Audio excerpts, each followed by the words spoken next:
Good morning. It's Tuesday, December 31st, the last day of 2019. I'm Chasity Maxie. You guys know this guy. Yeah, I think, right? You weren't ready for that. I was not. I was ready for you to go like the route of like, oh, it's New Year's Eve, yada, yada, tomorrow's 2020. Can you believe it's the end of the year? I cannot. It's like the days are long, but the years, they just go. That is a perfect, me and Carl were trying to figure out yesterday, we were like, okay, during the day, it seems like it takes forever. But then when you look at the grand scheme of things, it's like, here we are, 2020. Yeah, I mean, I don't know where this year went. Technically, in my mind, I think it's still March. Like, because it's definitely not December. As we usher in the new year, many of us will start making New Year's resolutions. According to CNN Health, roughly 40% of Americans will set New Year's resolutions. WTVY's Zach Wilcox spent the day asking people in Dothan what their resolutions are. He joins us back in the studio now. And Zach, how many people fail at completing these resolutions? So Chastity, plenty of New Year's resolutions at the gym. It looks pretty exciting. There are a lot of people with big goals. I don't know, 6 months without sugar. That's a tough one. That's an ambitious goal. I don't know if I could go 6 minutes without some sugar. I know, right? I'm like trying to think of a day without a Coke. I mean, my goodness, I don't know if I could do it. But good on him. Hopefully he follows through. He seemed like he had the determination. But what about you? Any New Year's resolutions? Actually, I would go to the gym more too, and I have to pat myself on the back. I did go to the gym this morning, so I'm off to a good start. And beautiful weather for those bowl games today. Meteorologist Matt Breland joins us now with our first look at weather. Matt? You got to take the sunshine and the rain, right? You can't appreciate the sunshine without the rain. That is such a good point. That's a good metaphor. There you go. Think hard on that one, you guys. Happy New Year to you. All right, thank you guys so much for joining us for WRGX First News at 4. You're all caught up for now. We'll see you back here at 5:30. Take care. Celebratory gunfire led to injuries on New Year's Day. In Tuscaloosa County, one woman says she was inside her home when the bullet came through her roof and grazed the back of her shoulder. She reported hearing gunfire shortly before the incident. Deputies believe the bullet came from nearby celebratory gunfire. And in Montevallo, a couple woke up to find their windshield shattered. Rose Imfinger says she started hearing what sounded like gunfire around 7 o'clock last night. It continued on until around 2 a.m. Her car was parked near her front porch, so when she looked out her window this morning, she realized something was off. Kept looking, I thought, it just don't look right. So I got my shoes on and went out there, and sure enough, it's like not a lot of something, but it was like a bullet hole. The windshield is so damaged they can't drive the car. The couple has filed a police report. Meanwhile, authorities are reminding everyone that bullets shot in the air can come down with velocity, which could seriously injure or even kill someone. Alabama authorities have identified the body of a missing man who was pulled from Lake Guntersville this week. The Marshall County Sheriff's Office announced on Tuesday that the victim was Charles Kenneth Land. He was first reported missing on December 27th. Sheriff Phil Sims told news outlets Land's body was recovered on Monday from water near the Lake Guntersville Sailing Club Marina, about 50 miles east of Huntsville. Sims says preliminary forensic reports indicate foul play was not involved. The investigation is ongoing. An Alabama man is in custody charged in the death of a 72-year-old man whose body was found in a well. Sheriff's investigators charged 58-year-old Herbert Sprayberry with murder in James Edmund Clark's death. Investigators say Clark and Sprayberry were acquaintances. Authorities say an examination at the Alabama Department of Forensic Sciences showed Clark died from being stabbed and shot before his body was dumped in that well. Clark had not been seen for 3 weeks before he was reported missing on December 19th. Health officials around the state are reporting Alabama has some of the most flu cases in the country. In the last few weeks, it's even gotten worse. People 65 years and older and young children have the greatest chance of getting the virus. Doctors say it's dangerous and you need to protect yourself as well as everyone else. When you look at the cost of losing work or risking transmitting your infection to a grandparent or somebody else around you that's sick, it's worth the cost. Doctors say the #1 way to stay healthy is to get a flu shot. You should also wash your hands thoroughly and often and avoid being around sick people. Alabama Governor Kay Ivey is praising Alabamians for the state's success in 2019. On New Year's Day, Governor Ivey released a video touting improvements in the labor sector, including the lowest unemployment record in the state. She also said Alabama had an unprecedented number of new and existing companies that invested in major projects. The governor spoke about how communities came together in, quote, true Alabama fashion in times of tragedy. She then ended her message with a shout out to Alabama's bicentennial and a wish for everyone to have a happy new year filled with joy and prosperity. Pope Francis started 2020 condemning violence against women and chastising industries such as advertising pornography for sacrificing a woman's body for consumerism. But of everything he spoke about, all anyone was talking about was how he reacted to one woman on the last night of 2019. Ann Thompson explains. With the start of the new year, some may be looking for a new career path. And the good news is some companies are in need of workers. Coming up on First News at 4, a look at one industry that's scrambling to find employees. But first, check out this view from the Dale County Courthouse. We'll be right back. Good afternoon, everyone. I'm WTVY's Chasity Maxie. We are here right now at the Life South Community Blood Center in Dothan, located at 3833 Ross Clark Circle. We're here for a friendly competition between our friends Pollard and Dave from B105.3. We're here competing for the most blood donations. And you guys, right now, WTVY is down by 1 point. They are beating us 26. We have 26, they have 27, and we can't let that happen. So you guys need to come out here and support this great cause. We're trying to fulfill a critical need for blood here in the Wiregrass. You know, we're here, this is a very important time of year. We just celebrated Thanksgiving, and many of you may not know this, but right after Thanksgiving, the Wiregrass Area Food Bank typically gets depleted around this time. There's plenty of time to collect food items for Thanksgiving, but then there's a quick turnaround for Christmas, which is why this event is so important. So we're looking for donations, and when you come, you guys, there is this beautiful ornament. It says Miracle on Foster Street 2019. It's gold with blue writing. If you're wondering what to bring items like stuffing, bring items like canned goods. We're looking for all of these items, and so we want to really beat our goal from last year, which was more than 180,000 food items. So please dig into your pockets. We'll be out here until 6:30. Tomorrow begins the first day of the new school year for Dothan City Schools, a first day that will bring many changes for students, parents, and teachers.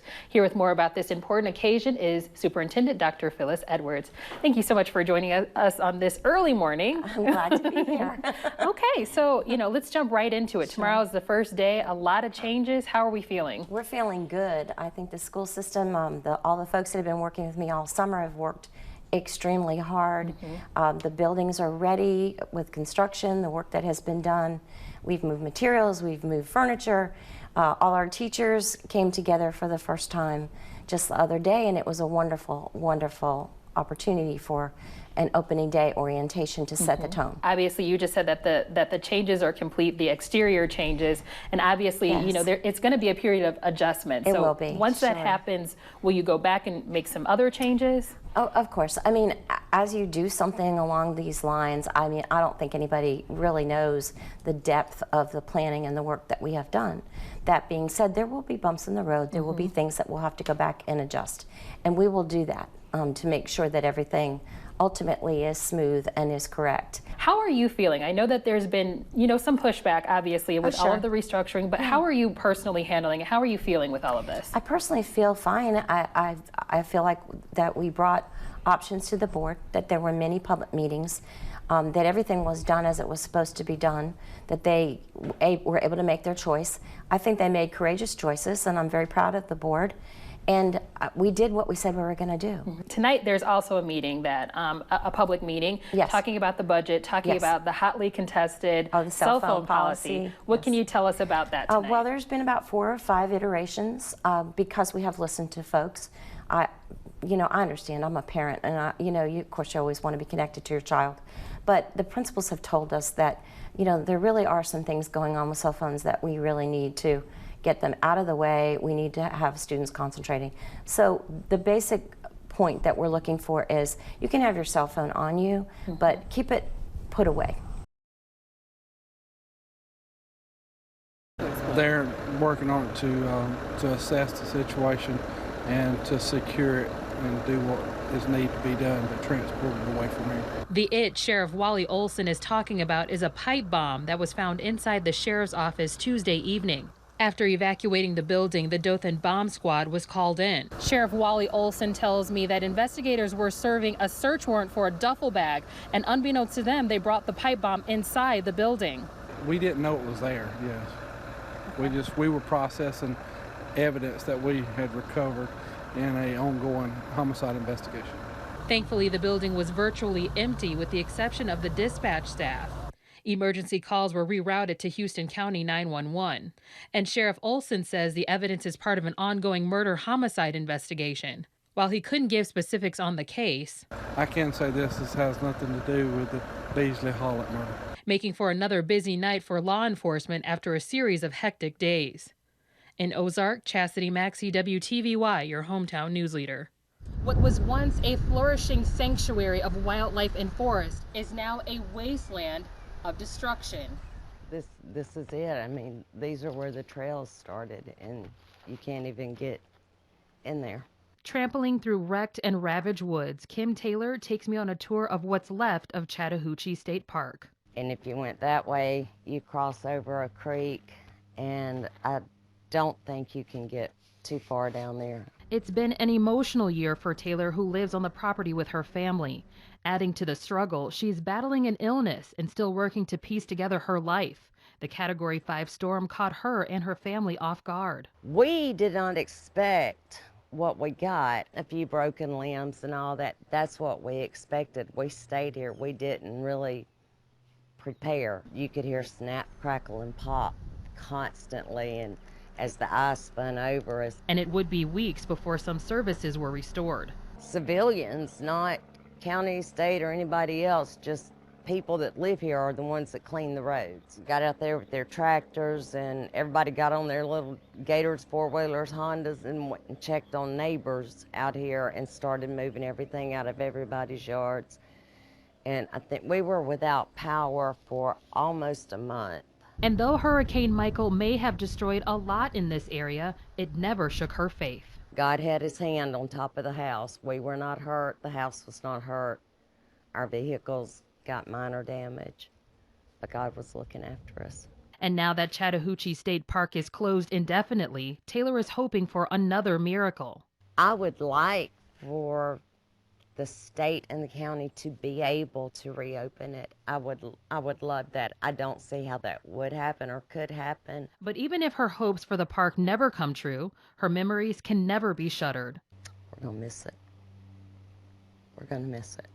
It's an eyesore driving down some roads in Houston County. On any given day, water bottles, cans, wrappers, and other debris strewn about the streets. Houston County Commissioner Doug Sinkfield says the problem is worse on the roads less traveled. Just people can discard their litter out and not be seen by the public, maybe, and so those areas out in the rural areas seem to be the most litter that we're having to deal with. Now I'm here on Sanitary Dairy Road, and the irony of that is this area right here is anything but sanitary, and that's why the Houston County Commission wants people to adopt a highway so things like this won't happen. The Houston County Department of Corrections used to allow trustees to pick up trash along county roads, but that became more of a liability for the county if an inmate got hurt. Now the county is turning to us to volunteer, and Sinkfield says it only takes a few to make a big difference. We would like to start out with 5. That's not a lot right now. We would like to increase that and grow, but if we could just get 5 to start, maybe in 1 in each district, in their districts that we have, we have 4 districts here, but it would be very beneficial, I think. And let's not forget there's a hefty penalty for tossing garbage out your window. There's a fine, and there's a steep fine after about the 3rd offense. So it's against the law, and we just need to catch those that are doing it. But it's not just about catching offenders. Sinkfield says it's more about taking pride in your community. I know it's an ongoing problem, but we believe that's one of the ways to get our citizens involved that care really about the beautification of Houston County. Keeping our roads cleaner 1 mile at a time. In Houston County, Chasity Maxie, WTVY, your hometown news leader. You might say Logan Cox has a way with chickens. Most people used to call me the chicken whisperer for the longest time because I just whisper to chickens. For the past 6 years, he's been raising prize-winning pullets, and there's nothing foul about it. I've won about 4 or 5 times, first place in showmanship, just because of my Mr. Doug and all the leaders and just my experience. You can't win every time. And Elizabeth McAloney is no spring chicken to this program. She's volunteered at the Chick Chain Workshop for 5 years and has ruled the roost for the past 4. First place in showmanship. I've won Grand Supreme 1 year and then overall Grand 1 year. Members of 4-H learned everything from the proper way to hold a chicken to washing and drying them. So here's how the chick chain works. These 4-H members received about a dozen or more chicks in the springtime. They're then tasked with providing water, grooming, and shelter for approximately 20 weeks. From there, they choose their best 2 pullets to display at a showcase and auction at the National Peanut Festival in November. Houston County 4-H agent Sheila Andresen says the program develops good eggs. They need to read up and be knowledgeable of their bird, of their breed, of any questions a judge could ask them when they're presenting their bird. They learn so much with this, it teaches a little responsibility with that. So what's the secret to raising a winner? Try to make your birds look the best that they can. Showmanship is 50% of your score. Pay attention and use all the techniques and just spend time and time with your chickens and don't just show up with a wild chicken. And that's something to squawk about.